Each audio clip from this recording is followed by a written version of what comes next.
Hello friends, my self Aditya Shankar. I am fourth year MBBS student. Final touch के इस खास series में आज हम लोग लाइट चैप्टर को कंप्लीट करेंगे।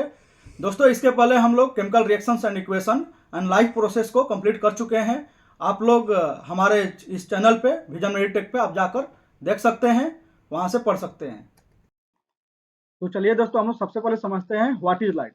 लाइट क्या चीज है, लाइट से हमें क्या फायदा मिलता है। तो सबसे पहले दोस्तों, light is the form of the energy that enable us to see the any object.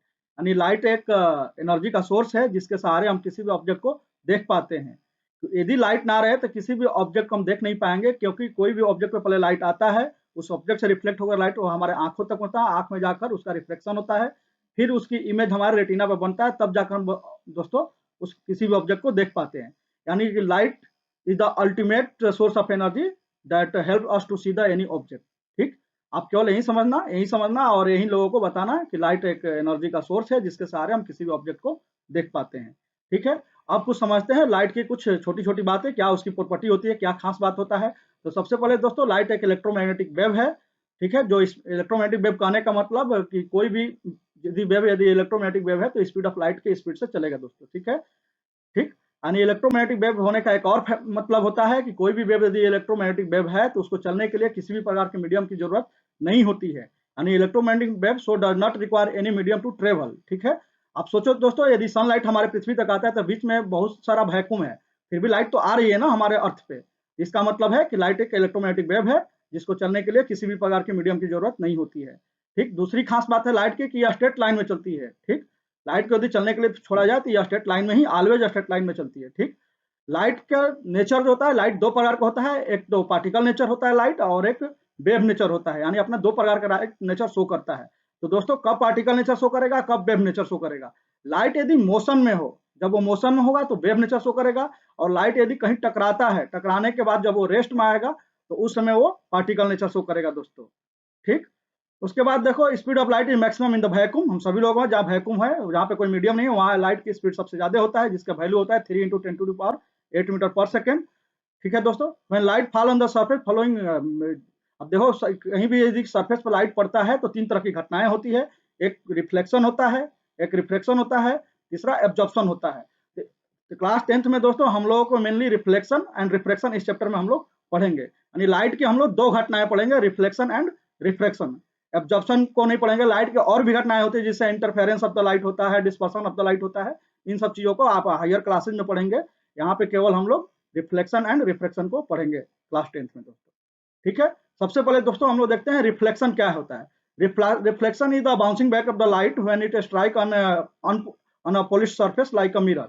ठीक है दोस्तों, यानी कि लाइट की वह बाउंसिंग बैक की घटना को हम लोग रिफ्लेक्शन में पढ़ते हैं दोस्तों। ठीक है, तो बाउंसिंग बैक, यदि किसी भी सरफेस यदि लाइट बाउंस बैक होती है तो हर उस सरफेस को मिरर बोलेंगे। आप मिरर का मतलब कतई ये मत समझिएगा कोई चीज शीशे का बना हुआ चीज है तो उसी को हम मिरर बोलेंगे, नहीं। दुनिया की कोई भी रिफ्लेक्टिंग सरफेस हो जहां से लाइट रिफ्लेक्ट होती है तो उस सरफेस को क्या बोलेंगे, मिरर बोलेंगे। ये आप माइंड में ध्यान रखिएगा। अब इसके लाइट का रिफ्लेक्शन बाउंस बैक होने का अपना कुछ सिद्धांत है, कुछ नियम है। उस नियम को लाइट फॉलो करती है, उस नियम को हम लोग पढ़ते हैं लॉ ऑफ रिफ्लेक्शन में। तो आपके क्लास में मेनली दो लॉ ऑफ रिफ्लेक्शन पढ़ना है। पहला, angle of incidence is equal to the angle of reflection. दोस्तों, एंगल ऑफ इंसिडेंस सबसे पहले तो आप समझिए, जब कोई रे किसी रिफ्लेक्टिंग सरफेस पर आती है, जैसे उस रे को क्या बोलते हैं, इंसिडेंट। यानी कमिंग रेज को बोलते हैं इंसिडेंट रेज, और इंसिडेंट रेज और ये जो नॉर्मल आप देख रहे हैं इस फिगर में नॉर्मल, तो इंसिडेंट रेज और नॉर्मल के बीच के बनने वाले एंगल को बोलते हैं एंगल ऑफ इंसिडेंस। ठीक है दोस्तों, दूसरी बात आप रिफ्लेक्टेड रेव समझिए।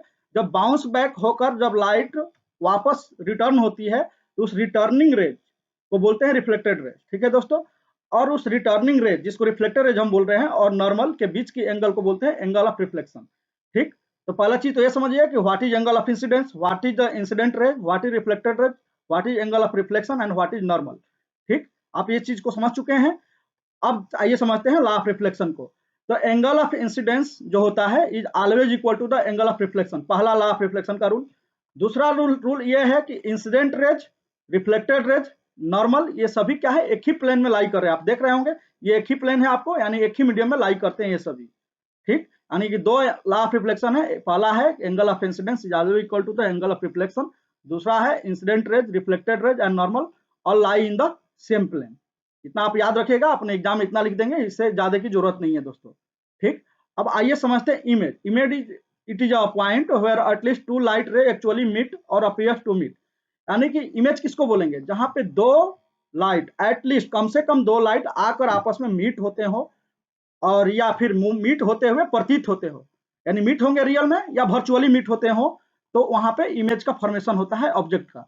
यदि यदि रियल में मीट हो रहे हैं तो वहां पे रियल इमेज बनेगा, यदि मीट होते हुए प्रतीत हो रहे हैं या महसूस हो रहा है तो उसको वहां पे जो इमेज बनेगा वो वर्चुअल इमेज बनेगा दोस्तों। आइए दोस्तों देखते हैं हम लोग कुछ रियल इमेज के प्रॉपर्टी क्या होता है, वर्चुअल इमेज का क्या खास प्रॉपर्टी होती है उसकी। ठीक, तो समझते हैं। Real image form when light ray actually meet, जैसा कि पहले मैं बता चुका हूं, लाइट जब एक्चुअली आपस में मिलेंगे तो रियल इमेज का फॉर्मेशन होगा। जब लाइट रेज एक्चुअली में नहीं मिलेंगे, अपीयर्स टू मीट होंगे, इसका मतलब वहां पे वर्चुअल इमेज दोस्तों बनेगा। ठीक, can be obtained on the screen, यानी रियल इमेज को हम लोग स्क्रीन पे ऑब्टेन्ड कर सकते हैं, पा सकते हैं, जबकि वर्चुअल इमेज को हम लोग दोस्तों स्क्रीन पे ऑब्टेन्ड नहीं कर सकते, can't obtained on the screen. ठीक, रियल इमेज दोस्तों ऑलवेज इन्वर्टेड होता है, जबकि वर्चुअल इमेज ऑलवेज इरेक्ट होता है। यानी कि ऑब्जेक्ट जिस तरीका से होगा उसी तरीका से रहेगा वर्चुअल इमेज में। इमेज उसी को इरेक्ट बोलते हैं, माने सीधा, जैसा ऑब्जेक्ट वैसा ही इमेज बनेगा।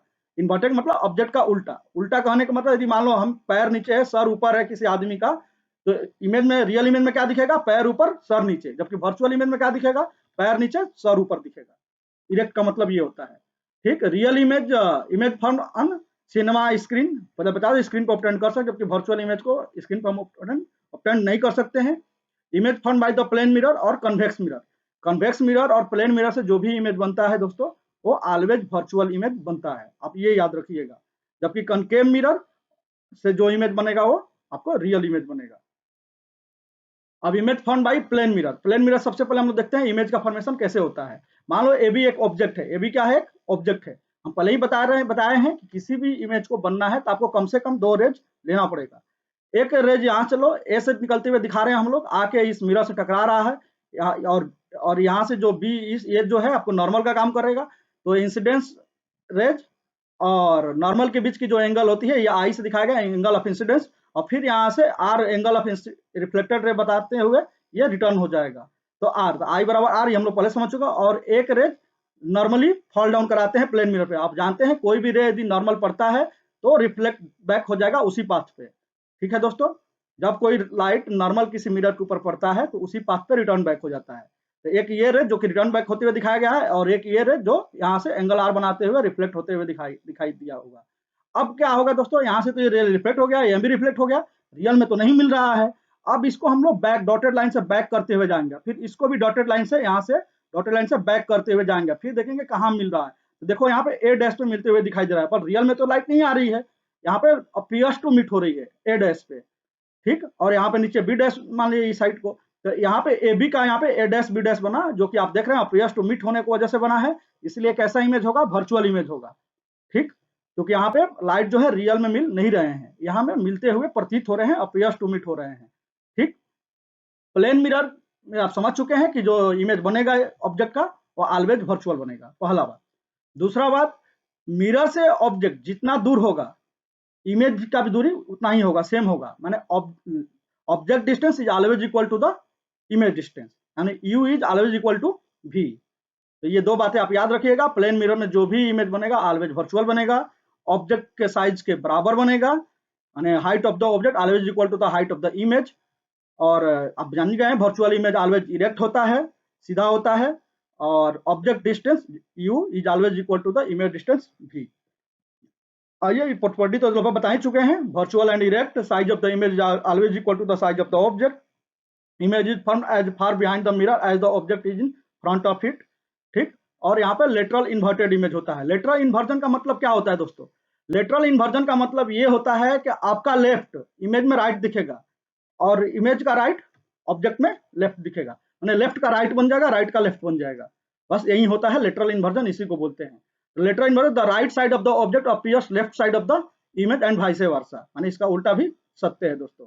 अब application of the lateral inversion. Lateral inversion का क्या फायदा है, जैसे आप लोग देखते होंगे कोई भी एम्बुलेंस का नेम जो लिखा होता है उल्टा करके, इस जैसे यहाँ पे लिख कर दिखाया गया है, वर्ड को उल्टा करके लिखा जाता है, क्यों, क्योंकि पीछे वाली गाड़ी को जब उसमें दिखेगा उसके मिरर में, so it can be read correctly rear view mirror of the vehicle going in front of it. ठीक है, किसी भी व्हीकल के रेयर व्यू में क्या होगा, फिर उसका उल्टा होगा तो फिर सीधा दिखाई देना शुरू हो जाएगा दोस्तों। ठीक, अब आइए हम लोग देखते हैं स्फेरिकल मिरर के बारे में। प्लेन मिरर हम लोग समझ चुके हैं, तो एक बार फिर से आपको रिकैप करा दूं प्लेन मिरर का। प्लेन मिरर में इमेज ऑलवेज वर्चुअल बनता है, इरेक्ट बनता है, और ऑब्जेक्ट की distance always equal to the image distance. यहाँ पर लेटरल इन्वर्जन होता है, माने लेफ्ट का राइट दिखाई देगा, राइट लेफ्ट में दिखाई देगा। ठीक, और इसी कॉन्सेप्ट के यूज करते हुए एम्बुलेंस पे जब एम्बुलेंस लिखा जाता है तो उसको उल्टा करके लिखा जाता है ताकि रेयर व्यू मिरर में वो सीधा दिखाई देगा। ठीक है दोस्तों, अब आइए हम लोग सेकंड प्रकार के मिरर को समझते हैं, स्फेरिकल मिरर के बारे में। स्फेरिकल मिरर यानी ये मिरर किसी ना किसी स्फेयर का पार्ट होगा, इसीलिए इसका नाम है स्फेरिकल मिरर। ठीक है, तो mirror whose reflecting surface is curve, और आप जानते हैं किसी भी स्फेयर को हम कट करेंगे, जैसे यहाँ पे ये कट करके दिखाएगा आपको, ऐसा एक मिलेगा, तो ये कैसा दिखेगा, आपको कर्व दिखेगा। स्फेयर के कोई भी पार्ट कितना भी छोटा काट लीजिए आप, वो आपको कर्व ही मिलेगा, इसलिए इसको कर्व मिरर भी बोलते हैं हम लोग दोस्तों। ठीक है, तो आइए स्फेरिकल मिरर के सबसे पहले टाइप को समझते हैं। स्फेरिकल मिरर दो प्रकार का होता है, एक होता है कन्वेक्स मिरर, एक होता है कनकेव मिरर। ठीक, तो यहाँ पे बहुत बच्चे भूल जाते हैं कि रिफ्लेक्टिंग सरफेस किसका कैसा होगा, तो आपको ध्यान रखना कनकेव पे ध्यान दिए। कनकेव केव केव क्या होता है, धंसा हुआ होता है, यानी जिस स्फेरिकल मिरर का रिफ्लेक्टिंग सरफेस धंसा हुआ हो, जैसे यहाँ पे देखिए आप, इसका रिफ्लेक्टिंग सरफेस धंसा हुआ है, इसलिए इसको क्या बोलेंगे, कनकेव मिरर। केव मतलब गुफा होता है, गुफा कहीं भी डीपेस्ट चीज होती है, कहीं खाई को गुफा बोलते हैं। ठीक है, तो यानी कि जिसका रिफ्लेक्टिंग सरफेस धंसा हुआ हो, धंसी हुई प्लेट हो रिफ्लेक्टिंग सरफेस, तो उसको बोलेंगे कनकेव मिरर। और अपोजिट वाला कन्वेक्स मिरर जिसका उठा हुआ हो, ठीक है, वेक्स हो, तो उसको बोलेंगे कन्वेक्स मिरर। जिसका रिफ्लेक्टिंग सरफेस उभरा हुआ हो, उठा हुआ हो, उसको बोलते हैं कन्वेक्स मिरर। जिसका रिफ्लेक्टिंग सरफेस धंसा हुआ हो उसको बोलते हैं कनकेव मिरर। कनकेव में केव लगा हुआ है, केव मतलब धंसा हुआ है, ये ध्यान में रखिएगा, ये आपकी पहचान होगी कन्वेक्स और कनकेव की। ठीक, जो होता है डाइवर्जिंग मिरर होता है, जबकि कनकेव मिरर जो होता है कन्वर्जिंग। डाइवर्जिंग और कन्वर्जिंग का मतलब ये होता है कि ये लाइट को डाइवर्ज करता है, छितरा देता है, फैला देता है, जबकि कनकेव मिरर क्या करता है, लाइट को किसी एक पॉइंट पे कंसंट्रेट करता है, इसलिए इसको बोलते हैं कन्वर्जिंग मिरर दोस्तों। ठीक है, आइए कुछ स्फेरिकल मिरर से रिलेटेड कुछ टेक्निकल टर्म को समझते हैं। प्रिंसिपल एक्सिस क्या होता है, पोल ऑफ द मिरर क्या होता है, एपर्चर ऑफ द मिरर क्या होता है, centre curvature of the mirror क्या होता है, रेडियस ऑफ कर्वेचर क्या होता है, फोकस ऑफ द मिरर क्या होता है, और focal length of the mirror क्या है, इन सभी चीजों को समझते हैं थोड़ा सा। ठीक है, तो सबसे पहले हम लोग प्रिंसिपल एक्सिस को समझते हैं। देखो दोस्तों, प्रिंसिपल एक्सिस वह एक्सिस होती है, the line joining the pole and the centre of curvature. Centre of curvature और मिरर के पोल को आपस में ज्वाइन करने वाली जो लाइन होती है, जो ये लाइन आप देख रहे हैं, इसी को बोलते हैं प्रिंसिपल एक्सिस। ठीक है, तो सबसे पहले दोस्तों आप ये समझिए कि सेंटर ऑफ कर्वेचर किसको बोलेंगे। सेंटर ऑफ कर्वेचर कुछ नहीं है दोस्तों, जस्ट एज ए सेंटर है। किसका सेंटर है, जिस स्फेयर का मिरर हमारा पार्ट होगा, उस स्फेयर के सेंटर को सेंटर ऑफ कर्वेचर बोलते हैं। अब रेडियस किसको बोलेंगे, उस स्फेयर के जो रेडियस ऑफ कर्वेचर किसको बोलेंगे, उस जो यहाँ कैपिटल आर से दिखाया गया है, तो उसी स्फेयर का, जिस स्फेयर का पार्ट होता है ये मिरर, उस स्फेयर के रेडियस को radius of curvature capital R बोलते हैं। अब आइए बात फोकल लेंथ किसको बोलते हैं। फोकस और पोल के बीच की डिस्टेंस, जिसको स्मॉल एफ से यहाँ पे दिखाया गया है, इसको फोकल लेंथ बोलते हैं। Distance between focus, principal focus and pole of the mirror को फोकल लेंथ बोलते हैं। ठीक है दोस्तों, अब पोल किसको बोलते हैं, तो जो हमारा मिरर है, ठीक, इस मिरर को इक्वल हाफ में जहां बटेगा उसको बोलते हैं pole of the mirror, centre part of the mirror को बोलते हैं पोल ऑफ द मिरर। तो एक बार हम लोग पढ़ के देखते हैं। Principal axis the line joining the pole and the centre of curvature, यानी सेंटर ऑफ कर्वेचर और पोल को मिलाने वाली लाइन को क्या बोलते हैं, प्रिंसिपल एक्सिस। पोल के the centre of the spherical mirror, mirror के सेंटर को क्या बोलते हैं, पोल, जिसको पी से डिनोट करते हैं। एपर्चर, एपर्चर का मतलब होता है दोस्तों कि मिरर की जो साइज होती है, it is the effective diameter of the spherical mirror. ठीक है, स्फेरिकल मिरर जैसे एम और एन, ये जहां तक ये फैला है, एम और एन की जो डायमीटर होती है, इसी को बोलते हैं एपर्चर। एक्चुअली इनके साइज का पता लगाते हैं एपर्चर से हम लोग। ठीक है दोस्तों, सेंटर ऑफ कर्वेचर हम बता चुके हैं कि जिस स्फेयर का पार्ट होगा मिरर, उस स्फेयर के सेंटर को सेंटर ऑफ कर्वेचर बोलते हैं, जिसको सी से रिप्रेजेंट करते हैं। The centre of the hollow glass sphere of which is the mirror was a part. ठीक, अब रेडियस ऑफ कर्वेचर आर किसको बोलते हैं, तो distance between the pole and the centre of curvature को क्या बोलते हैं, रेडियस ऑफ कर्वेचर। ठीक है, फोकस बता चुके हैं, फोकस और पोल के बीच की दूरी को फोकल लेंथ बोलते हैं। और फोकस किसको बोलते हैं दोस्तों, the point on the principal axis where all the parallel light rays actually meet or appear to meet after the reflection.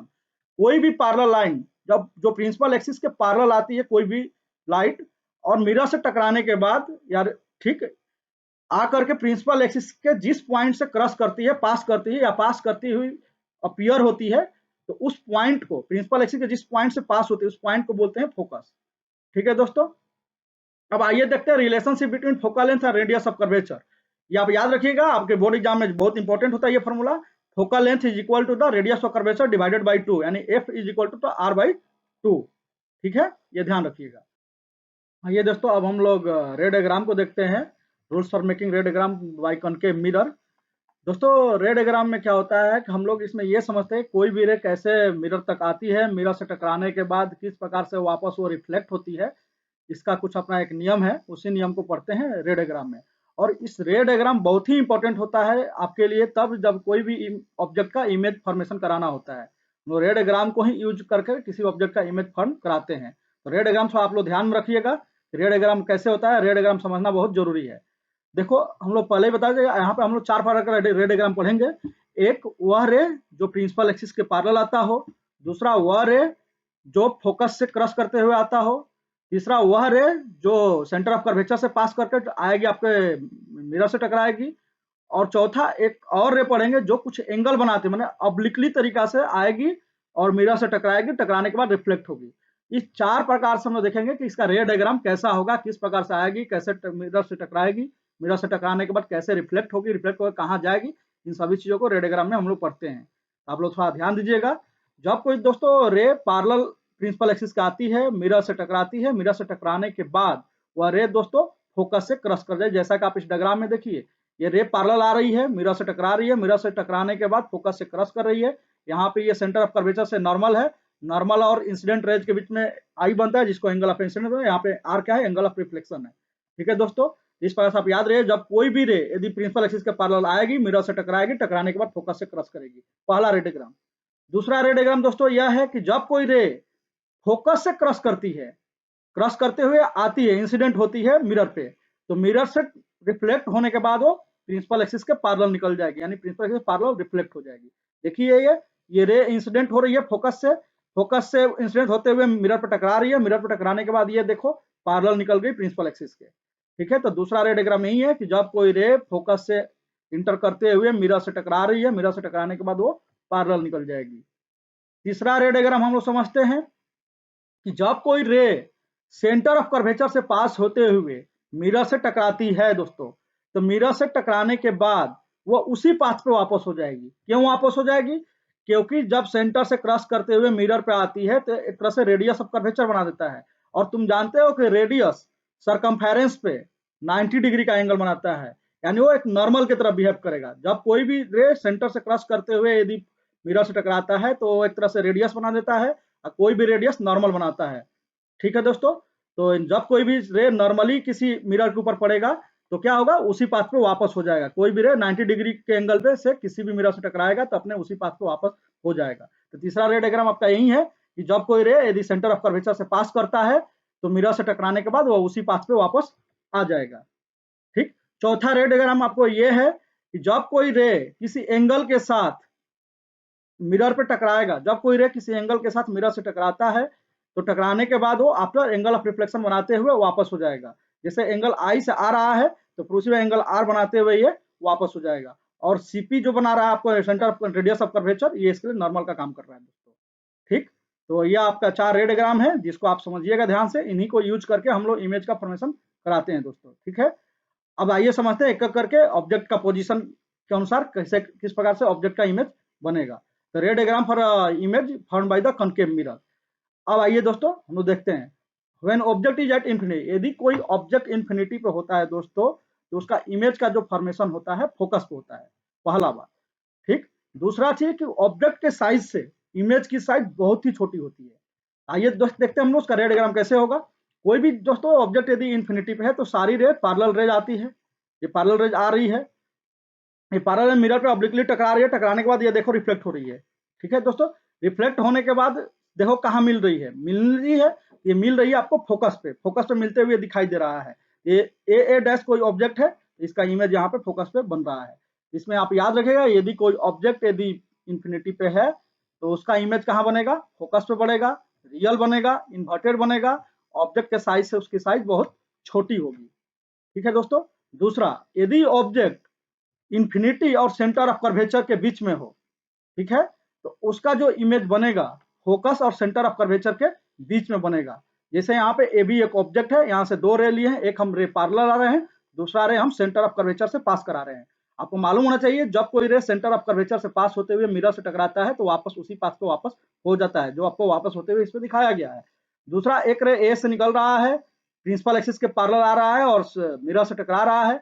जब कोई भी रे प्रिंसिपल एक्सिस पैरेलल आती है, मिरर से टकराती है, टकराने के बाद कहाँ से गुजरती है? वो फोकस से गुजरती है, जो आपको फोकस से गुजरते हुए ये दिखाया गया है। ठीक है। यहाँ पे ए बी का बी डैश ए डैश आपको देखो यहाँ इमेज बनते हुए दिखाया गया है, जो कि एक इन्वर्टेड है। इसके साइज से ए बी से बी डैश ए डैश क्या है? छोटा है। तो आप समझ याद रखिएगा कभी भी कि सेंटर ऑफ कर्वेचर और इंफिनिटी के बीच में यदि कोई ऑब्जेक्ट हो तो उसका इमेज जो बनेगा फोकस और सेंटर ऑफ कर्वेचर के बीच में बनेगा, पहला चीज। दूसरा चीज, ऑब्जेक्ट की साइज इमेज के साइज से छोटा होगा। तीसरी चीज, रियल इमेज बनेगा। चौथा, इन्वर्टेड इमेज बनेगा। आपको जैसा बता ही चुके हैं, यदि कोई भी इमेज यदि रियल है तो ऑलवेज इन्वर्टेड होगा। ठीक है दोस्तों। अब आइए देखते हैं, यदि कोई ऑब्जेक्ट सेंटर ऑफ कर्वेचर पर हो, ठीक है, यानी सी पर हो, तो यहाँ भी हम लोग कोई भी इमेज बनाने के दो रे को लेना जरूरी है। तो बिना दो रे लिए कम से कम दो रे तो चाहिए ही चाहिए किसी भी इमेज को बनाने के लिए दोस्तों। ठीक। अब देखिए, एक रे यहाँ पे फोकस से पास करा रहे हैं, तो फोकस से जब कोई रे पास होती है, आपको बता चुके हैं, मिरर से टकराने के बाद प्रिंसिपल एक्सिस के पैरेलल निकल जाएगी। जो आपको देखिए फोकस से आ रही है और मिरर से टकराने के बाद प्रिंसिपल एक्सिस से पैरेलल निकल जा रही है। ठीक। दूसरी रे हमको प्रिंसिपल एक्सिस के पैरेलल लानी है, और हम जानते हैं प्रिंसिपल एक्सिस से पैरेलल कोई भी लाइन आए मिरर से टकराने के बाद वो फोकस से पास हो, जो कि फोकस से पास होते आपको ये दिखाई दे रहा है। और आप देखिए ए बी का इमेज बी डैश ए डैश बनेगा या ठीक। आप देखिए ए बी ऊपर है, देखिए यहाँ पे ए नीचे हो गया, यानी कि ये इन्वर्टेड इमेज है, और inverted image always real image होता है। आप यहाँ पे और यहाँ पे देखिए ए बी का जितना हाइट है, जितना साइज है, वही साइज ए डैश बी डैश का भी है। आप ध्यान रखिए कि जब कोई ऑब्जेक्ट यदि सेंटर ऑफ कर्वेचर पे हो तो उसकी साइज, ऑब्जेक्ट की साइज इमेज की साइज के बराबर होता है। अब रियल इमेज बनता है, इन्वर्टेड इमेज होता है, ये बात आप ध्यान में रखिएगा। ठीक है। चौथा, जब कोई ऑब्जेक्ट फोकस और सेंटर ऑफ कर्वेचर के बीच में होता है, यहाँ पे भी देखिए दोस्तों, हमारा ये भी ऑब्जेक्ट है, यहाँ से भी दो रेज हम निकालेंगे। एक तो प्रिंसिपल एक्सिस के पैरेलल जो टकराने के बाद फोकस से पास होते हुए चला जाएगा। दूसरा, हम सेंटर ऑफ कर्वेचर से पास करा रहे हैं। देखिए सेंटर ऑफ कर्वेचर से पास हो रहा है लाइट, और आप जानते हैं सेंटर ऑफ कर्वेचर से पास होते हुए कोई लाइट यदि मिरर से टकराएगा तो उसी पाथ पे वापस आएगा। और देखिए यहाँ पे आकर के मीट हो गया। अब देखिए यहाँ पे ऑब्जेक्ट की साइज इमेज की साइज से छोटा है, आप यहाँ पे याद रखिएगा, और ये सेंटर ऑफ कर्वेचर के बियॉन्ड है। तो आप यहाँ पे याद रखिए कि जब कोई ऑब्जेक्ट फोकस और सेंटर ऑफ कर्वेचर के बीच में हो तो उसका इमेज सेंटर ऑफ कर्वेचर के बियॉन्ड, यानी कि सेंटर ऑफ कर्वेचर और इन्फिनिटी के बीच में बनेगा। दूसरा चीज, वो भी रियल इमेज होगा, इन्वर्टेड होगा, ऑब्जेक्ट के साइज से उसकी साइज बड़ी होगी। ठीक है। अब आज ये पांचवे पोजीशन पे, जब ऑब्जेक्ट कहाँ हो? फोकस पे हो। जब कोई ऑब्जेक्ट फोकस पे, तो जैसा कि बता चुके हैं, दो रे आपको लेना है। एक रे प्रिंसिपल एक्सिस के पैरेलल जो टकराने के बाद फोकस से ही क्रॉस कर जाएगा। दूसरा, सेंटर ऑफ कर्वेचर से लाइट पास कराइए। ठीक है। तो सेंटर ऑफ कर्वेचर पास होगा तो उसी पास वो वापस हो जाएगा। अब यहाँ पे देखिए लाइट क्या हो रही है? पैरेलल निकल जा रही है। और पैरेलल निकलने का मतलब क्या है? कहीं भी आपस में ये जाकर कहीं बहुत दूर इन्फिनिटी पे जाके कहीं मिलेगी। ठीक। तो इससे हमारा क्या हुआ? यदि ऑब्जेक्ट हमारा फोकस पे हो तो उसका इमेज बनेगा इन्फिनिटी पे, माने अनंत पे, बहुत दूर। उसकी साइज जो होगी ऑब्जेक्ट की साइज से बहुत बड़ी होगी, जितना हम सोच नहीं सकते हैं। ठीक है। और ये रियल इमेज बनेगा, इन्वर्टेड बनेगा, ये सब याद रखिएगा। अब आइए दोस्तों देखते हैं हम लोग, जब ऑब्जेक्ट पोल और फोकस के बीच में हो, पोल और फोकस के बीच में यदि ऑब्जेक्ट हो, यही एक पोजीशन है जहां कनकेव मिरर के केस में वर्चुअल इमेज बनता है। आप ये ध्यान रखिएगा, कनकेव मिरर के केस में मैक्सिमम इमेज रियल बनता है। केवल यही पॉइंट है जहां ऑब्जेक्ट फोकस और पोल के बीच में हो, यहाँ इमेज बनेगा वर्चुअल। ये एक्सेप्शन है, याद रखिएगा। यदि आपसे कोई पूछे कनकेव मिरर से इमेज कैसा बनता है, तो आप बताइएगा रियल इमेज बनता है except object is placed between focus and pole. यही एक पॉइंट है जहां से वर्चुअल इमेज बनता है दोस्तों। ठीक है। तो आप देखिए यहाँ पे फोकस और पोल के बीच में ए भी एक ऑब्जेक्ट है, जैसा कि बताए हैं। आपको दो रे लेना है, एक पैरेलल लेना है, एक सेंटर ऑफ कर्वेचर से पास कराना है। अब जैसा कि जानते हैं, कोई भी रे पैरेलल आती है, मिरर से टकराती है, टकराने के बाद वो प्रिंसिपल फोकस से पास कर जाती है। ठीक। दूसरा, आप सेंटर ऑफ कर्वेचर से देखिए, ये रे पास कर रही है, उसी पाथ पे वापस भी हो जाएगी टकराने के बाद। देखिए आप इसको आगे जब बढ़ाएंगे, ये देखिए फैलते जा रही है, कहीं भी मिलने वाली ये लाइट नहीं है। जब नहीं मिलेगी तो जब कोई भी लाइट यदि आपस में मिलेगी ही नहीं तो क्या उसका रियल में इमेज बनेगा? जब रियल में मीट नहीं करते तो रियल में इमेज नहीं बनेगा। तो फिर इसको बैकवर्ड हम इसको लेके जाते हैं डॉटेड लाइन से, और देखिए बैकवर्ड लेके जा रहे हैं, देखिए यहाँ पे मीट होते हुए अपीयर हो रही है, और जब कोई मीट होते हुए रे अपीयर होती है तो वहां पे वर्चुअल इमेज बनता है। तो जैसा कि आपको पहले ही बताए हैं कि वर्चुअल इमेज इरेक्ट होती है, ठीक, ये ध्यान रखिएगा। यहाँ पे कुछ नेचर के बारे में हम लोग बात कर ले। फोकस और पोल के बीच में यदि ऑब्जेक्ट हो कनकेव मिरर के केस में, तो उसका इमेज जो बनेगा वर्चुअल बनेगा, सीधा बनेगा, मतलब जैसा ऑब्जेक्ट होगा उसी प्रकार का रहेगा। इरेक्ट बनेगा, सीधा मतलब इरेक्ट, ठीक। उसकी साइज, ऑब्जेक्ट के साइज से देखिए इमेज की साइज बड़ी है तो उसकी साइज भी बड़ी होगी, और बिहाइंड द मिरर इमेज बनेगा और लार्ज बनेगा, ये ध्यान रखिएगा। एक बार मैं आपको फिर से रिवीजन करा दूं इमेज फॉर्मेशन को लेके। यदि दोस्तों आपका ऑब्जेक्ट इन्फिनिटी पे हो तो उसका इमेज जो बनेगा फोकस से बनेगा। ऑब्जेक्ट के साइज से इमेज की साइज बहुत छोटी होगी, रियल होगी, इन्वर्टेड होगी, ठीक है। अब आ जाइए दूसरा पोजीशन, यदि ऑब्जेक्ट सेंटर ऑफ कर्वेचर और इन्फिनिटी के बीच में हुआ तो उसका इमेज का फॉर्मेशन सेंटर ऑफ कर्वेचर और फोकस के बीच में होगा, रियल होगा, इन्वर्टेड होगा, ऑब्जेक्ट के साइज से इमेज की साइज छोटी होगी। तीसरा पॉइंट, यदि ऑब्जेक्ट सेंटर ऑफ कर्वेचर पे हो तो उसका इमेज भी सेंटर ऑफ कर्वेचर पे बनेगा, ऑब्जेक्ट के साइज से इमेज की साइज इक्वल होगी, रियल होगी, इन्वर्टेड होगी। तीसरा, उसके बाद आइए, यदि आपका ऑब्जेक्ट सेंटर ऑफ कर्वेचर और फोकस के बीच में हो तो इनका जो इमेज का फॉर्मेशन होगा वो होगा सेंटर ऑफ कर्वेचर और इन्फिनिटी के बीच में, ऑब्जेक्ट के साइज से इमेज की साइज बड़ी होगी, रियल होगी, इन्वर्टेड होगी। अब यदि ऑब्जेक्ट हमारा यदि फोकस पे रहा तो उसका इमेज का फॉर्मेशन इन्फिनिटी पे होगा, ऑब्जेक्ट के साइज से इमेज की साइज बहुत बड़ी होगी, इरेक्ट होगी, रियल होगी इमेज, ठीक है दोस्तों। अब हमारा छठा पोजीशन जो कि बहुत ही इंपॉर्टेंट है, एक्सेप्शन भी है, ये अभी तक जितने इमेज फॉर्मेशन देखे सब रियल था, और जो ये 6 नंबर जो इमेज फॉर्मेशन होगा ये वर्चुअल होगा। ये ध्यान रखिएगा, जब कोई ऑब्जेक्ट फोकस और पोल के बीच में होता है तो उसका इमेज का फॉर्मेशन वर्चुअल होगा, मिरर के बिहाइंड बनेगा इमेज, और ऑब्जेक्ट की साइज से उसकी इमेज की साइज बड़ी होगी, इरेक्ट होगी, जैसा कि वर्चुअल इमेज ऑलवेज इरेक्ट होती है दोस्तों। अब आइए कुछ देखते हैं uses of concave mirror. Concave mirror की यूज हम टॉर्च के रूप में करते हैं, सर्च लाइट के रूप में यूज करते हैं, vehicle headlight to get powerful parallel beam of the light को प्राप्त करने के लिए हम लोग यूज करते हैं, ठीक है दोस्तों। यानी टॉर्च हो गया, सर्च लाइट हो गया, हम लोग अपने गाड़ियों की हेडलाइट को भी में भी यूज करते हैं कनकेव मिरर को, ताकि पैरेलल बीम ऑफ लाइट हमें मिला। पैरेलल बीम ऑफ लाइट हम जानते हैं बहुत दूर तक जाता है, इसलिए गाड़ियों के हेडलाइट में हम लोग कनकेव मिरर का यूज करते हैं दोस्तों। अब concave mirror also use to dentist, जो डॉक्टर होते हैं, डेंटिस्ट होते हैं, वो भी कनकेव मिरर को यूज करते हैं, क्योंकि हमारे दांत में कोई भी माइक्रो ऑर्गेनिज्म हो तो उसकी साइज को बड़ी करने के लिए। वहीं concave mirror use to dentist to see the large image of the teeth of the patient, ठीक है।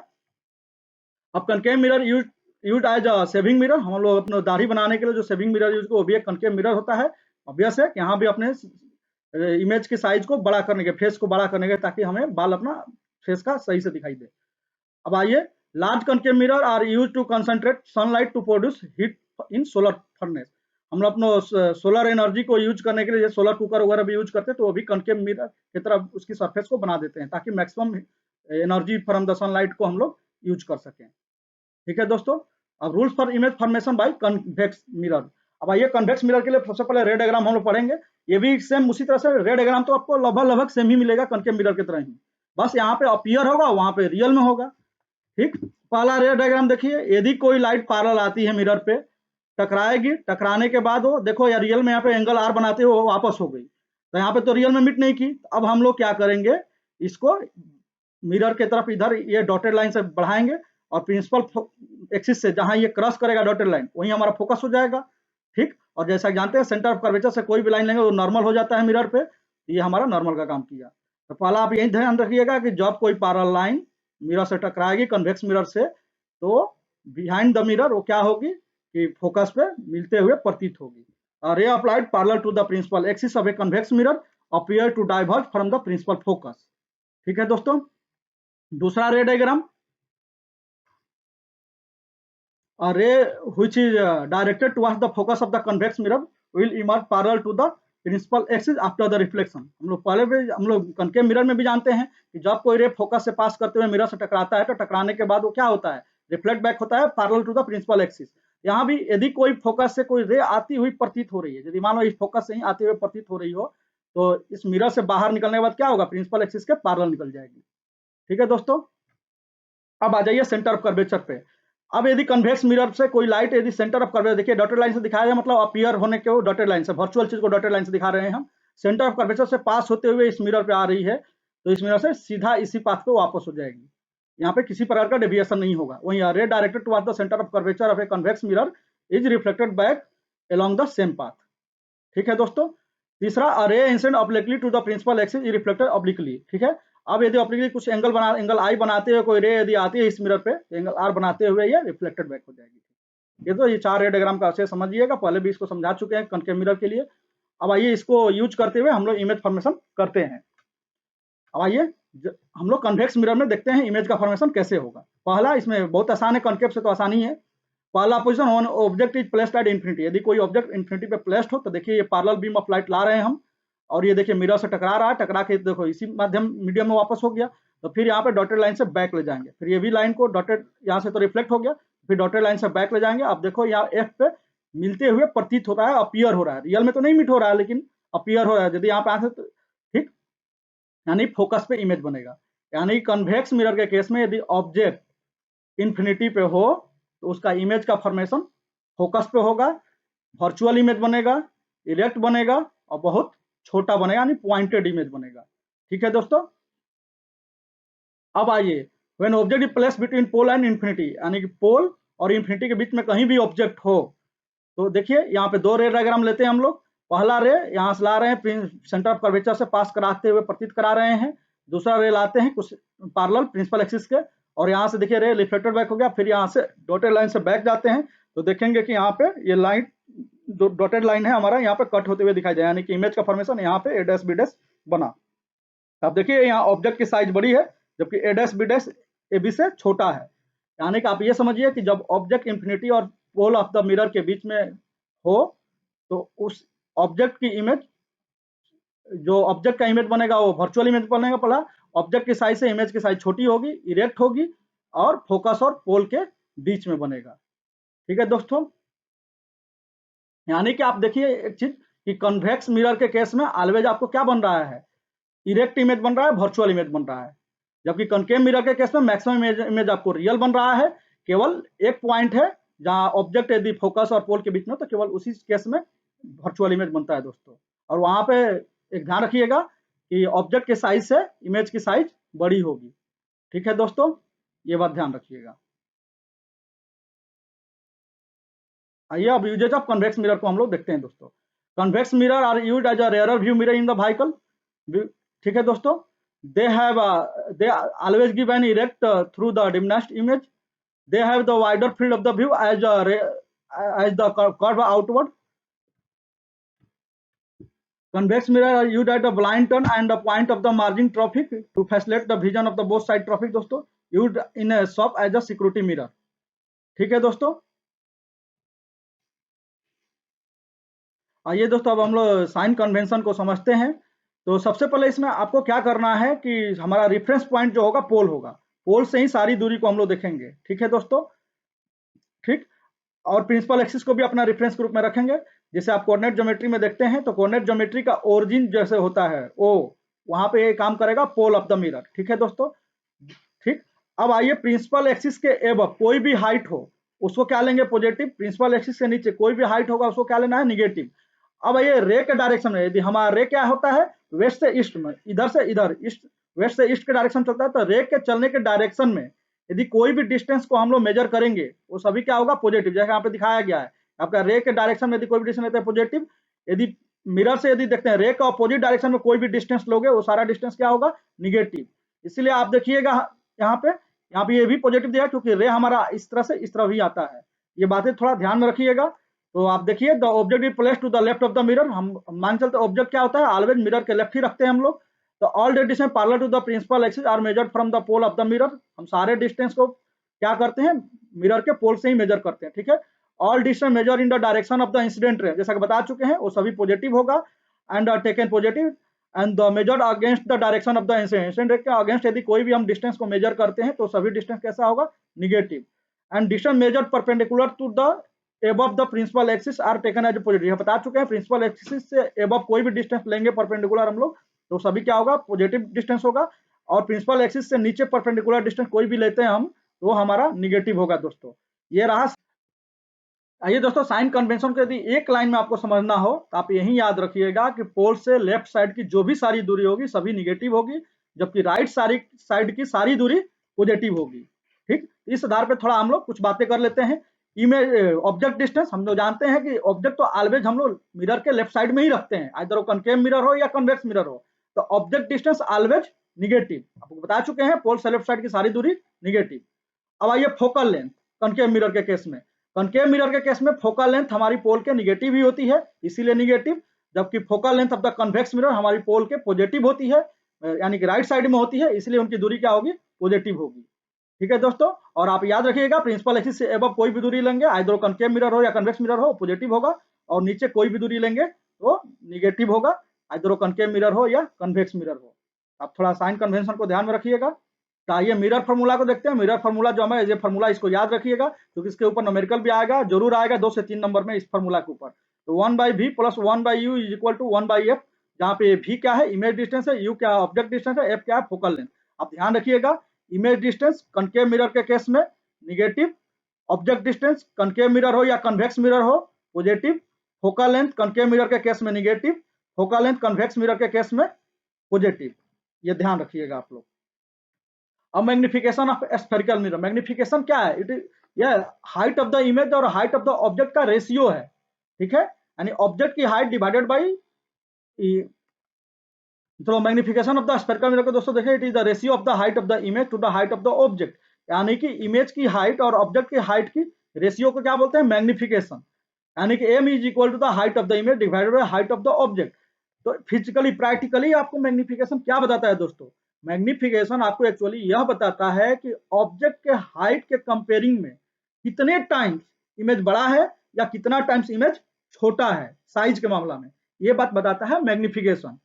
यदि मान लो 2 टाइम्स यदि इमेज बड़ा हो तो उसका मैग्निफिकेशन 2 बोलेंगे, यदि 2 टाइम्स छोटा हो तो 1/2 उसकी मैग्निफिकेशन बोलेंगे। तो यही बात है, मैग्निफिकेशन आपको बोलता है कि इमेज का हाइट यानी इमेज की साइज ऑब्जेक्ट के साइड से हाउ मेनी टाइम्स ग्रेटर और लेसर है। ठीक है दोस्तों, और ये हाइट ऑफ द इमेज को एस आई से दिखाते हैं, हाइट ऑफ द ऑब्जेक्ट को HO से दिखाते हैं। m is equal to the height of the image divided by height of the object. अब आइए,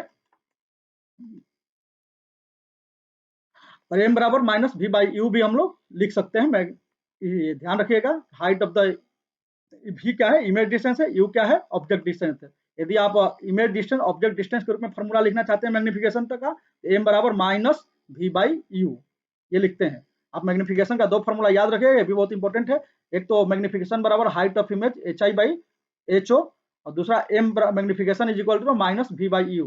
ये दोनों टर्म में आप फॉर्मूला याद रखिएगा। अब देखिए, अब यहाँ पे समझिए, यदि इफ m इज निगेटिव इसका मतलब क्या हुआ, इमेज इज रियल। ठीक, अब if m is positive then image is virtual. आप इसी फॉर्मूला से आप निकाल सकते हैं सारा। जैसे अब हमको पहला पॉइंट आपको समझा रहा हूं मैं, m इज निगेटिव, इसका मतलब ये समझना आपको कि इमेज कैसा बनेगा, रियल बनेगा। अब देखिए m बराबर माइनस v बाई यू, आपको समझा चुके हैं कनकेव मिरर के लिए, जरा सोचे, object distance u always negative और इमेज डिस्टेंस भी ऑलवेज निगेटिव होता है। ठीक है दोस्तों, केवल एक पॉइंट को, ऑब्जेक्ट के उस पोजीशन को छोड़ करके, एफ और पोल के बीच में यदि ऑब्जेक्ट हो उसको छोड़ के बाकी सभी केस के लिए। तो अब इमेज डिस्टेंस होगी भी निगेटिव, ऑब्जेक्ट डिस्टेंस भी negative, negative by negative positive, और एक निगेटिव रह गया, यानी कि फाइनली निगेटिव ही तो रहा ना। यदि मैग्निफिकेशन निगेटिव हो तो इमेज रियल होगा, यदि मैग्निफिकेशन पॉजिटिव हो तो इमेज वर्चुअल होगा। ये किसी भी मिरर, आज और कन्वेक्स मिरर हो या कनकेव मिरर हो, यदि मैग्निफिकेशन निगेटिव हो गया तो इमेज रियल होगा, इन्वर्टेड होगा। यदि मैग्निफिकेशन पॉजिटिव हुआ तो इमेज वर्चुअल होगा, इरेक्ट होगा। ठीक है, अब height of image equal to the height of the object हो तो मैग्निफिकेशन 1, इसका मतलब होता है कि इमेज की साइज ऑब्जेक्ट की साइज के बराबर होता है। यदि height of the image greater than the height of the object हुआ तो मैग्निफिकेशन क्या होगा, ग्रेटर देन 1। इसका मतलब होता है कि इमेज की साइज ऑब्जेक्ट की साइज से बड़ी। यदि height of the object less than the height of the object, इसका मतलब मैग्निफिकेशन क्या होगा, 1 से लेस देन, इसका मतलब इमेज क्या हुआ, छोटा बना। ठीक, ये बात आप लोग समझिएगा, ये बहुत छोटी सी बात है। अब magnification of the plane mirror ये ऑलवेज +1, इसका मतलब है कि प्लेन मिरर के केस में मैग्निफिकेशन क्या होता है, ऑलवेज पॉजिटिव ऑलवेज पॉजिटिव होता है। पॉजिटिव होने का मतलब आपको समझा चुके हैं कि प्लेन मिरर केस में इमेज ऑलवेज वर्चुअल बनता है। आप यहाँ से एक और बात समझ सकते हैं, कन्वेक्स मिरर के केस में भी मिरर ऑलवेज वर्चुअल बनता है। अब वर्चुअल बनता है तो इसका मतलब मैग्निफिकेशन पॉजिटिव होगा। ठीक, तो आपसे यदि ये बात कोई पूछे कि कनकेव मिरर में मैग्निफिकेशन क्या होगा, जनरली पॉजिटिव होता है, केवल लास्ट वाले पॉइंट छोड़ करके जहाँ पे ऑब्जेक्ट फोकस और पोल के बीच में हो वो वाला पॉइंट छोड़ देते हैं, तो कनकेव मिरर के केस में मैग्निफिकेशन निगेटिव, कन्वेक्स मिरर के केस में मैग्निफिकेशन पॉजिटिव और प्लेन मिरर के केस में भी मैग्निफिकेशन पॉजिटिव होता है। इसलिए यहाँ पे दिया हुआ है if M is positive and less than 1 it is the convex mirror, यानी एम इज पॉजिटिव इसका मतलब ये concave mirror, M is negative इसका मतलब ये कनकेव मिरर। अब ध्यान रखिएगा, मैग्निफिकेशन यदि निगेटिव होती है तो कनकेव मिरर और कन्वेक्स और प्लेन मिरर के लिए ऑलवेज पॉजिटिव होगा। आइए दोस्तों थोड़ा देखते हैं मैग्निफिकेशन के साइन के अनुसार।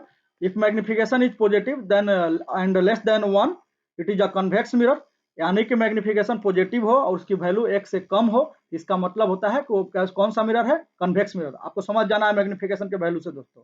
यदि मैग्निफिकेशन पॉजिटिव हो और उसकी वैल्यू 1 से ज्यादा हो, बड़ा हो, इसका मतलब वो मिरर कैसा होगा, कनकेव मिरर। अब यदि दोस्तों मैग्निफिकेशन निगेटिव होती है इसका मतलब तो कनकेव मिरर ही होगा। तो कनकेव मिरर के केस में यदि मैग्निफिकेशन निगेटिव तो समझो कनकेव मिरर ही है। तो आपको डिफरेंशिएट करना है कन्वेक्स और कनकेव के केस में तब जब मैग्निफिकेशन पॉजिटिव हो दोस्तों। यदि मैग्निफिकेशन पॉजिटिव हो और वैल्यू 1 से छोटा हो तो समझ जाना है कन्वेक्स मिरर। यदि मैग्निफिकेशन पॉजिटिव हो और वैल्यू 1 से छोटा हो तो समझना है कनकेव मिरर। ठीक, क्योंकि आप जानते हो कनकेव मिरर के केस में जो वर्चुअल इमेज हमारा बना था वो ऑब्जेक्ट के साइज से इमेज की साइज बड़ी थी, और इमेज की साइज यदि बड़ी होगी तो मैग्निफिकेशन 1 से बड़ा मिलेगा। और कन्वेक्स मिरर के केस में हम देखे थे कि इमेज की साइज ऑब्जेक्ट की साइज से छोटी होती है ऑलवेज, इसलिए उनका मैग्निफिकेशन 1 से छोटा होगा। इसलिए आपको 1 से छोटा दिखा तो आप कन्वेक्स मार दीजिएगा पॉजिटिव में, यदि 1 से बड़ा है और मैग्निफिकेशन पॉजिटिव है तो आप कनकेव मिरर में लगा दीजिएगा, और मैग्निफिकेशन यदि निगेटिव है तो आंख मूंद करके कनकेव मिरर लगा दीजिएगा। दोस्तों ये वीडियो यदि आपको हेल्पफुल लगा हो तो प्लीज़ इस वीडियो को लाइक कीजिए। यदि आप हमारे चैनल पर पहली बार आए हैं तो सब्सक्राइब करें, और अधिक से अधिक अपने फ्रेंड सर्कल में इस वीडियो को शेयर करें, सर्कुलेट करें दोस्तों, ताकि अधिक से अधिक लोगों को हेल्प हो सके। धन्यवाद।